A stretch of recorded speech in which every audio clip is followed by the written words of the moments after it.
All right, he's finally in the contest. Let's talk about Beta Ray Bill and see how he is.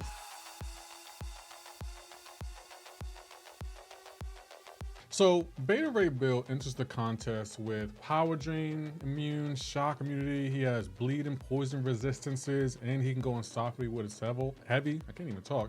He's kind of an amazing champ. So let's talk about his combo first. What is his combo like? Now, when I was playing him, he wasn't clunky at all. He was actually really easy to play. He does like to get the max damage out of him. You have to play a particular way depending on if it's a long fight or a shorter fight, but if you're just playing him regularly, he still does a lot of damage, and you don't have to do mediums. You can. It probably will help, with his shocks, because he is very reliant on his shocks, but overall, easy to play, no clunkiness at all. He was just fun, and I really had a good time. His animations are amazing. They did a really good job with this champion. Really good job.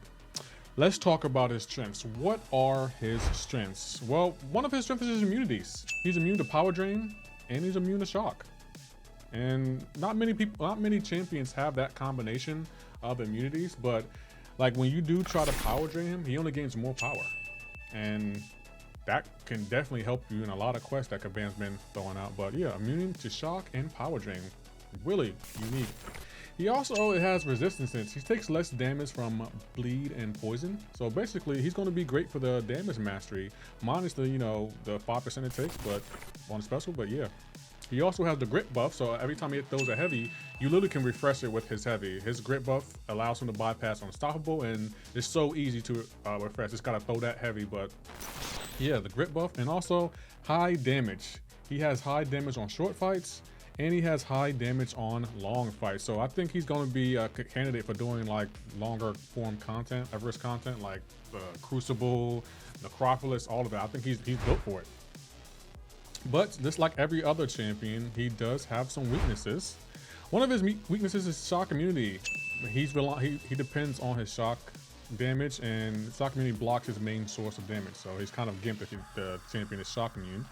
Also, like every other Cosmic champion, buff control. Beta Ray Bill is entirely dependent on his buffs, and without them, his damage decreased substantially. So, yeah, if you can control his buffs, you pretty much got him locked in. And also, this is one of my own personal weaknesses. I found his playstyle a little bit kind of complicated to play. To really get the max damage out of him, his playstyle, it's definitely going to take some time to get used to. It's cool once you master, but until you do, it's going to be really difficult to understand and try to get it the way you want to, because it's kind of AI dependent in my opinion, but we'll discuss that in a second.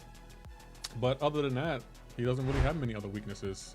What about his awakened ability? So his awakened ability, I kind of did like. In my opinion, he doesn't really need to be awakened, but every champion benefits from their awakened ability.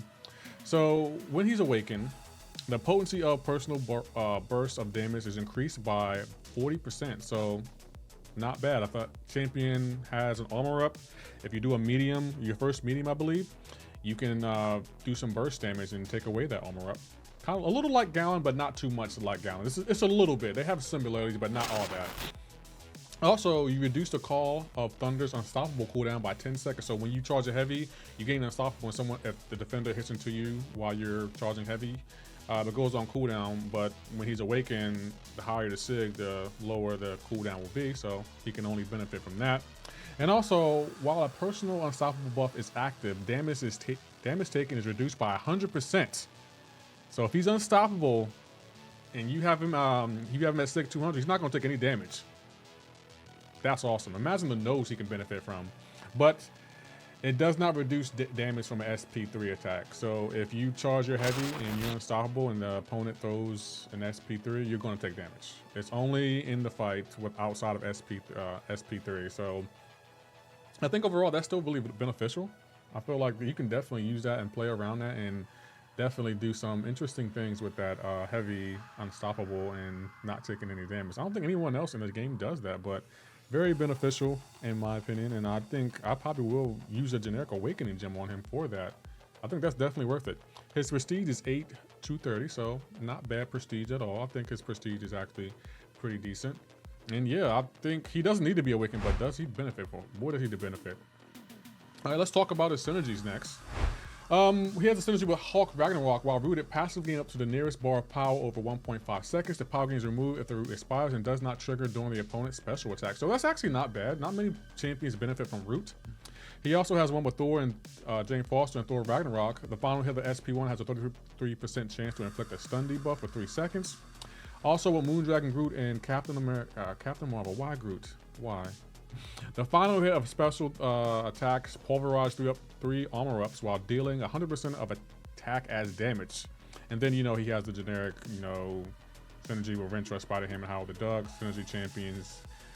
Activating special attack activating costs 30% less power. So actually, that's not bad. I think his synergies are pretty good. Like, I probably would build a synergy team around him, minus Groot, of course. But yeah, I think he has a pretty decent synergies in my opinion. So yeah. On defense, now when I was fighting him on defense, I didn't find him to be a problem at all. I think he's going to be an easy defender, and I don't think anyone will have all that trouble with him. Like, outside of the power drain and the shock immunity, he's not really that tough a defender. Like, almost anyone can counter him. And right here with Archangel, as you can see, I'm just melting him. Even though he has resistance to poison and bleed, that neurotoxin is still doing work. And yeah, if you just bring the right counter, you're fine. He's not a tough defender. His specials, they're going to take some time to get used to decks, but they're not hard to decks in my opinion. And yeah, like these Mystic champions are going to just melt him. Every single one of them. So yeah, he's not a tough defender at all in my opinion. I think he's actually one of the easier defenders that came out this year. So you have nothing to worry about on Battlegrounds defense.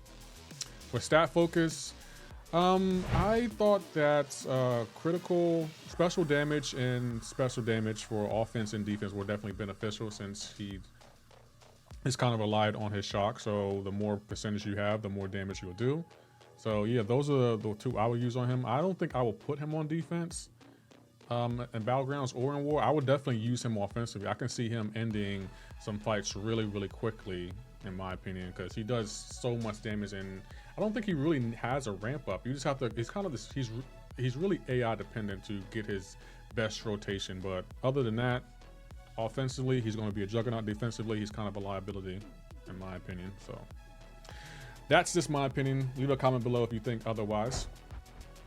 Relic. The relic I found for him was the Thor relic. Beta Ray Bill gains a buff potency upgrade from this relic just by equipping it. So yeah, you can never, you know, have too much buff potency. So yeah, I definitely recommend attaching the Thor relic. I didn't really find any other relics that would benefit him, but the Thor relic definitely would take the cake in my opinion. So that's the relic I'm probably going to attach when I do get him, because I definitely do want him as a 6 and a 7-star. Masteries, like I said earlier, Beta Ray Bill negates some of the negative effects of these masteries, since he is resistant to bleed and poison. So liquid curds, double ed. Only thing he can't really do is heal, but well, I guess you can heal from the liquid curds, in double edge, but you better have a willpower attached to equipped when you're running the masteries, because he's not going to regen from the recoil unless you plan on throwing SP3s for the whole fight. But I wouldn't recommend that, because in Battlegrounds it will only make the fight longer. But yeah, he's really good with the damage masteries, really, really good. So with that bleed and poison resistance. So with all that being said, what are my overall thoughts on him? I like this guy. Offensively, he's great. He has great damage. He has great immunities, great resistances, and overall great utility. I think he's a really good champ. Behind Serpent, I think this may, in my opinion, be one of the top champions to release this year. Maybe because it's Beta Ray Bill and I like his animations, and everyone's been clamoring for him to be in the contest for so long, but I like him. I'm probably going to ascend him, probably going to rank 3 him as a 7-star, definitely going to take him to 6,200. I'm just overall impressed with him. He does have some cons in my opinion. When I was making this video, I realized that he was a weak defender. He has a difficult play style. You definitely need shocks to really, you know, take advantage of his damage. In certain scenarios, trying to, you know, do his rotation, he's AI dependent, and no one likes a champion that's AI dependent with this unpredictable AI that we have in the game at this moment. But I don't think his cons deter him from being a great champion. Even with those cons, I think he's still great.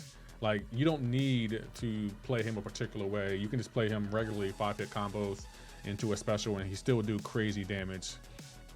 And he may be a weak defender, but people are going to use him offensively to end fights and hopefully beat their opponent based on offense. Sometimes the best defense is a great offense, and he definitely has all of that, in my opinion. I think this champion is really well done. I'm excited to pull him from the platinum track, and I definitely will be ranking him up as soon as I get him. I think overall, solid champion, and Kabam knocked it out the park. I'm so excited about this champion. So yeah, overall great job on this champion, and can't wait to pull him. But yeah, if you did like this video, please hit that like button, and for anyone new here, if you can hit that sub button for me, I'll greatly appreciate it. Y'all take care. Have a great and wonderful day.